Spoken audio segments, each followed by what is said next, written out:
Right, now let's very quickly look at what's happening with the traffic. But before that, Mama V is here. Hi, Mama V, how you doing? Hi, I'm good. How are you? And we seem to have done it again. Yeah. But look, very quickly, let's take the opportunity to say happy birthday to everybody's favorite intern, Wendy Shea.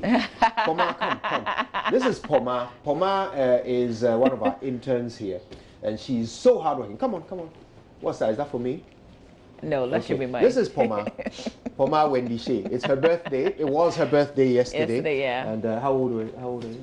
22. Congratulations. Well done. Belated birthday Poma is to so you. hardworking. We're all big fans of Poma. All right, let's see what's happening on the streets, okay? And as usual, we're starting from good old Ring Road, where this morning it hasn't really kicked off yet. It's looking nice and civilized. Let's quickly move our attention to some other place, perhaps Tema. Yeah, the Tema end of the Accra-Tema motorway, where this morning, rather misty and foggy with the rain clouds gathering, but traffic is yet to gather. So if you need to use that part of the country to get to Accra, then you're in for some good luck if you can get there in the next few minutes. All right? Okay. Let's take our attention elsewhere, and yeah, Airport Shell is a good place to look. And this morning, looking very calm. As usual, you will notice that at this time of the morning, it's on the other side of the roundabout, from Polo Grounds coming towards the roundabout. That's where the traffic starts to build up. But even that part of the road has not yet started to get clogged up. And as for the Airport Shell stretch, gosh, it's looking like the early hours of Christmas morning. All right then, so let's take our attention elsewhere. Gifford Road this morning also looking quite foggy and lots of rain clouds gathering. I wonder whether we're going to get a weather warning from the meteorological services after the rain. Okay, so yeah, traffic looking pretty sparse there. And the big one, Tete Kwashi interchange. But look at that. That is crazy. That is seriously piled up. I mean, can you imagine if you're somewhere around Shiashi? You have all this in your future. You just have to take it easy. Yeah, Shiashi is this bad. Imagine if you're now embarking on your journey from Medina, you know, joining from Adenta someplace. All we can offer you are prayers. So that's it. That's how the traffic is looking mean. this morning. That's so mean. Just park the car and walk on the bridge or something. For your exercise. The bridge of sorrows. But to be fair, when we don't see traffic, we say, "Oh, that's unusual." When we see traffic, this is normal. This is typical to Tekwashi. She's 39 minutes after 6 on a Monday morning. This is expected. Kind of expect to see more of this than the quiet roads that we often see. True. So yeah, well, it's unfortunate. This Monday is. Oh no! I mean, if you're now setting up, just call your boss. Tell him or her that you're running late. Yeah. Anyway. Okay, so let's deal with the newspapers now. It's a Monday. Oh, many of them today. Is this like one of those difficult Mondays? Yeah, I wonder. Or this is an easy Monday? I don't know. I don't remember the last time there was an easy Monday. But, you know, that's the thing. Today, they've all come together and have delivered on time. So we will do the honors and touch on all of the these graphic is a things. bit heavy today. I'm checking out the pages. It's about 112. Is there some sort of special in the center? Well, there's a center spread, yes. Honor Santa Hene with Kente Day. Yeah, I'll tell you more about it. But let's do what's on the front page of the Daily Graphic newspaper. Criminals take over Meridian Hotel facility, now death trap. Oops. Portions of the Meridian Hotel in a deplorable state. You see it on your screen when we put up the picture as we have it in the Daily Graphic newspaper. It's a combination of many bad things. There's the refuse also at the Meridian Hotel at Community 1 in Tema. And then they give you a front view of the defunct Meridian Hotel. Pictures by Samuel Tei Adano, and the graphic will be on your screens shortly. That's if it is possible. But also, World meets in Ghana Investors Forum. Turn attention to Ghana's interior, Asante Hene tells investors. Ghana Health Service not implementing malaria vaccine trial. Dr. Anthony Nsiasari, Director General of the Ghana Health Service, is on the front page of the paper. Paperless ports contribute to ease of doing business as government aims to digitize ports. Imani retracts injurious statements against KK Sapon and Full Trade. Interesting twist to this whole thing. That's on page 20 of the paper. Back page, Hearts crash Wafa. Ashanti Gold subdue Bichim United. Karela pip Elmina Sharks. Scores at a glance on the back page of the paper, but right after the headlines we'll bring you sports. Center spread. A recipient of Otumfo Environmental Award, Nana Jumo Sapon, has called on the government to institute a national Kente Day in honor of the Asante Hene Otumfo Seitutu II. I don't know what you think about that call. Such a day that, when well organized, will be a major economic booster, as it will attract people from other parts of the country to appreciate the beauty of Kente and boost its market. That's what's backing this call.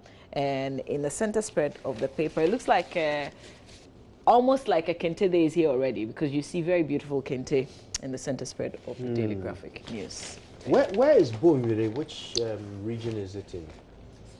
Is it not Ashanti region? Okay, then I guess Kente Day is, it makes sense. Well, but it would have to be one of those things. It has to be consolidated, because I know there's a part of the Volta region that's also noted for producing Kente. Yeah? Yeah. Indeed. And you know, when it comes to our history, like people you tell your history the way you know it. I'll tell it the way I know it. So it has to be, and I don't know if it should be linked to Asante Hene necessarily, or we should have like a central place where we will do it. But you see, the thing about Kente is that its real value is international. I mean, today you can't watch a single movie, a single African-American movie, without seeing Kente in there. It is a fabric that Africans in the diaspora have associated with Africa, not just Ghana. You know, but that's because they don't quite know where it comes from, how it's made, what's special about it. And the Kente that you see in these movies, they tend to be made in China. So it's not the actual fabric, it's not woven, it's just a replication of the design. Okay, and the Chinese are making over $1 trillion in selling African artifacts in America. Over $1 trillion US. Okay, this is information from jifa.com. Over $1 trillion. All right, and it's not just Kente, all kinds of African-looking artifacts. The Chinese are selling them to Americans who want some connection with Africa, but they can't access our products. So we need to really think about it before we start celebrating Kente. We need to own it. First of all, copyright it and make sure that the way champagne is known is associated with France. You know, the way chocolate is associated with Belgium, Kente will be associated with Ghana, and people will know that there is the real one and the fake one. You know, but is that not a bit too late now? How can it? It can never be too late. Own it. It can never be too late. Nobody owns it. You know, so if we come out with it, educate people about it, talk about the history of it, make films about it, then it becomes recognized. So we need a Kente Day then. Yeah, I think it's a good idea. But, should I do this Imani retraction? Sure. Okay, so this is on page 20, Daily Graphic. Policy think tank Imani Africa has apologized unreservedly to the Chief Executive Officer of the Ghana National Petroleum Corporation, Dr. KK Sapon and Field Trade Limited, amid an upstream petroleum company for injurious statements made against them on April 25 this year. In a 3-paragraph press statement titled Retraction and Apology to Dr. KK Sapon and Field Trade Limited, a copy of which is available to the graphic, the think tank also retracted the statement that its vice president, Mr. Kofi Bentil, made against Dr. Sapon and Field Trade at its press conference on the petroleum sector last month. The statement issued on May 5 was signed by Mr. Bentil. Wow. Wow. Yeah, lots of details there in the paper. Okay, please go ahead. Yeah, sure. Okay, there are so many of these papers here today. This is the order in which I'll go through them. I'll do the Ghanaian Times, the Finder, then the Dispatch, then the Independent, then the Herald, then the Gold Street Business. And then Mama B can do a few, and then we'll see what we'll do about what remains, because there's so many. All right, so let's start with the Ghanaian Times. And the banner headline this morning, 50,000 bags smuggled out last year to neighboring countries. And this is fertilizer, okay, under Planting for Food and Jobs. Fertilizer for farmers being smuggled out of the country. 50,000 bags of it by the estimation of the story. Dr. Awala judged Outstanding Minister for 2018. That's also on the front page. Asantehene rallies international support for Ghana Beyond Aid. There's also a story about the upgraded Ghana CD note, which will be out today. And fire guts offices of administrator of stool lands in Sekondi. This is the story that has actually been making the rounds since yesterday. Back page now of the Ghanaian Times. Let's flip it over. Black Queens leave for Cote d'Ivoire today. Hearts humble Wafa in Accra. And Story crowned McDan ITF World Tour champion. And there's the young Story who has won this tournament. Ryan James Story.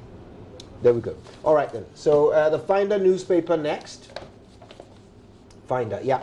And banner headline this morning, AGM Aker Energy deal ratified. Paid interest reduced. Free interest increased. This story, it bothers me a little. Anyway, we'll talk about that later. Dr. Awal urges entrepreneurs to share their success stories. Quad Energy leads consortium as AGM's local partner. There's a picture of David Adumakun, the sole shareholder of Quad Energy, the leader of the consortium that has made the deal with ACA and AGM. And yeah, there's something to talk about there. GRA boss files 10 million Ghana cedi defamation lawsuit against Joseph Bediako. That's also on the front page of the Finder. Right, now, Daily Dispatch next. And we have these.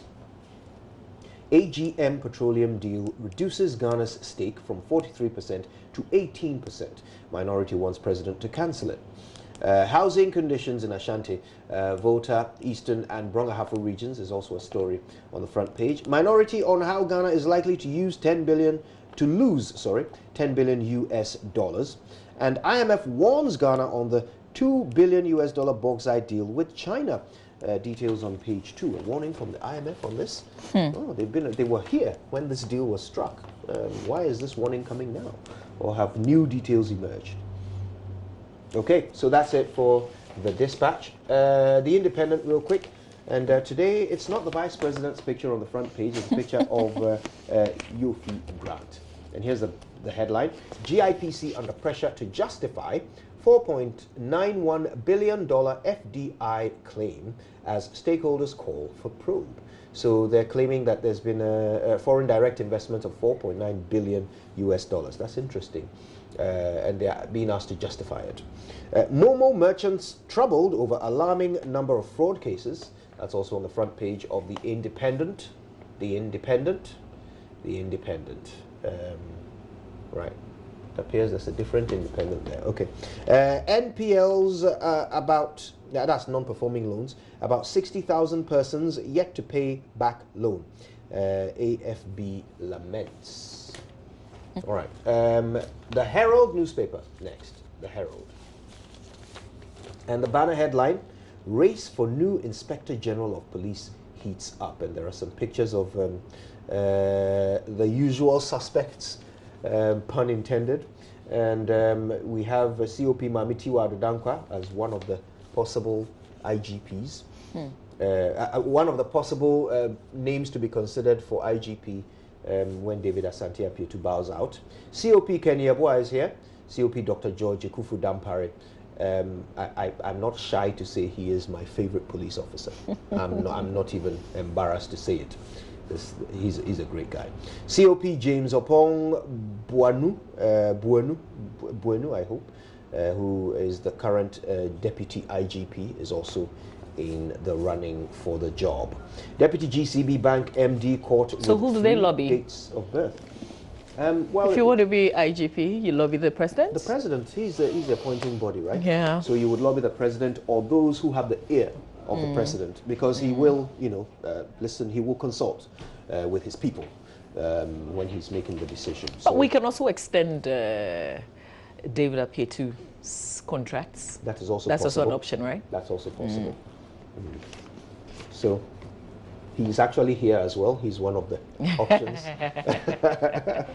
All right, Deputy GCB Bank MD caught with 3 dates of birth. Really? Amewu dashing Ghana's petroleum in questionable deals is also a story on the front page of the Herald. That's it. I'll do Gold Street Business real quick, Mama B. This is one of my favorite papers, by the way. Some great business and finance stories. Banner headline: Banks face 4 billion Ghana cedis in loan write-offs. 4 billion. Also on the front page, Ghana's cocoa exports to Nigeria market doubles in 2018, and stock market plummets in April. Declaration of dividends failed to improve equities price performance. That's also on the front page of the Gold Street Business.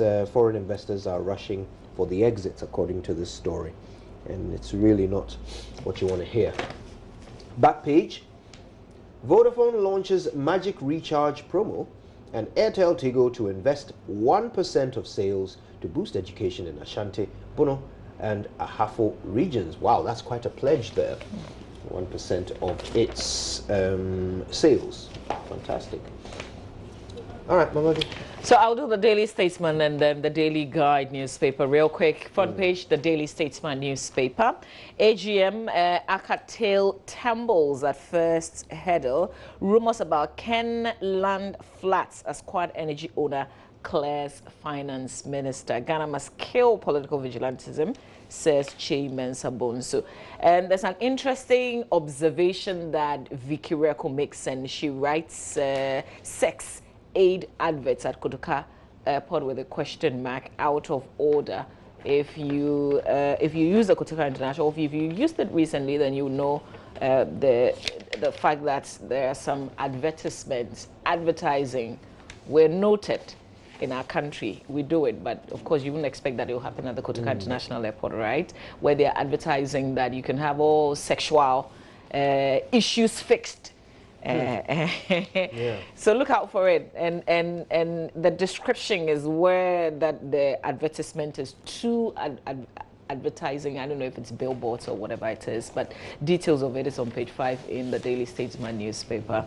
So once you arrive at the Kotoka International Airport, we're telling you that we can fix all your social problems. I see. The Daily Guide newspaper front page 31 on Voice: strategize with Otumfo. NDC exposed over AGM oil deal. TUC chief salutes Ekufuado. No, not Ekufuado. Adokufo and others.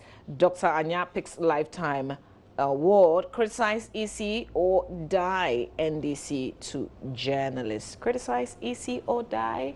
Well, details of that on page 3. Back page, government committed to sports revival. Baumia declares Ghana, Israel explore areas in youth, sports and development.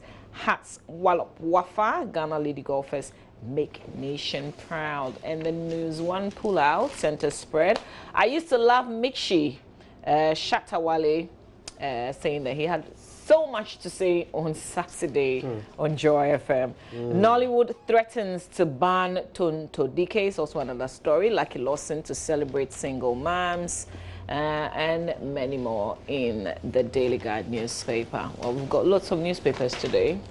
Do we have time to do some of the stories? Any pick? So, I think I'm going to have to leave these ones out, these headlines out. But the Observer reports that Kumasi is not very happy with a statue that has been unveiled. Oh, yes. And the airwaves were going crazy about it. Yeah, they want it changed. So it doesn't look anything like their kin. So Shatta Wale was really spilling his guts over the weekend, wasn't he? Yeah.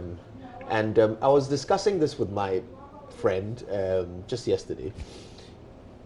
And she was pointing out that it's a big risk that a lot of women have before they go into a relationship, a big fear that they have, that if things go sour, their partner will reveal secrets about them, you know.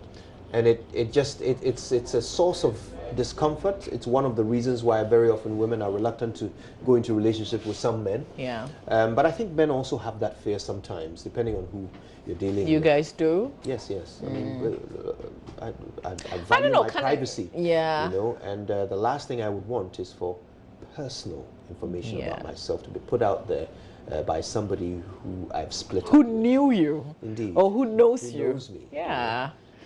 It's a privilege to be allowed into someone else's life, anyone else's life, and it's a privilege that we should take seriously. And when people break up, can they just both shut up and move on? Yeah, why not? Yeah, because you know when you break up, what's there to talk about? I used to be with you, I'm no longer with you. That's it. That's end of story. If somebody just tuned in right now and heard you saying, "I used to be with you, I'm no longer with you," that would make a headline on its own. Let us clarify that. What, you want to issue a disclaimer? Mama B is simply stating, you know, some scenario to illustrate. Oh boy, these days you become. Anyway, you have a pick. Otherwise, you do by JoyNews.com. Let's look at the story about Quad Energy leading the consortium as AGM's local partner. So you know, Quad Energy is a company that was formed in April this year, and it is the local partner for AGM, for the AGM ACA deal. Okay.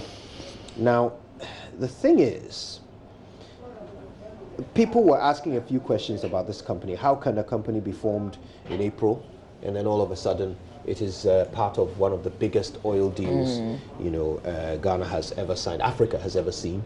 How is that even possible? So a statement was released, signed by David Adumako, who is the director of Quad Energy, and he sought to explain that, his company has been invited to form a consortium of established and robust Ghanaian businesses as a local partner to AGM.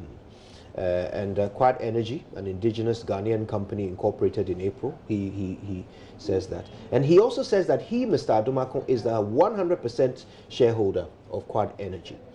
And then he goes to clarify something, because some questions were being asked about an individual called Babatunde Ampa, who is listed as a director of this company. He happens to be an employee of Databank, which is owned by Ken Ofori-Atta. So he then went ahead to explain that as well, and said that Mr. Babatunde is his nephew. He was invited initially to serve as the second director of the company, but he holds no shareholding or any other beneficial interest in the company. And then he goes on. Now, Mr. Adumako, by the way, also is the chairman of a company in South Africa, Tiso Group, which is a shareholder of multimedia here. And he then goes on to make perhaps the most important point, which is that he is also a board member of ACA Energy. Okay, so basically, the local partner of ACA Energy is owned by the a board member of ACA Energy. That's their problem. I mean, but it does look like a conflict. Okay, so I mean, did he bid to the company that he's a chair of, you know, to win that contract? You know, how was he brought in? And an important question was asked by one of our analysts on procurement issues. He asks this. He said, did he submit an unsolicited bid to government? When? When did the government advertise the sale of the share? How do you register a company in April 2019 and win a share of a block in 2019 unless it is a special purpose vehicle? Whose interest is it, or who is the principal? We need to see the qualifications, process and documents. Who did the assessment, when and how long? Interesting questions there. Okay, so more questions. Log on to myJoyNews.com for a lot more news updates. Stay with us. We'll bring you sport right after this.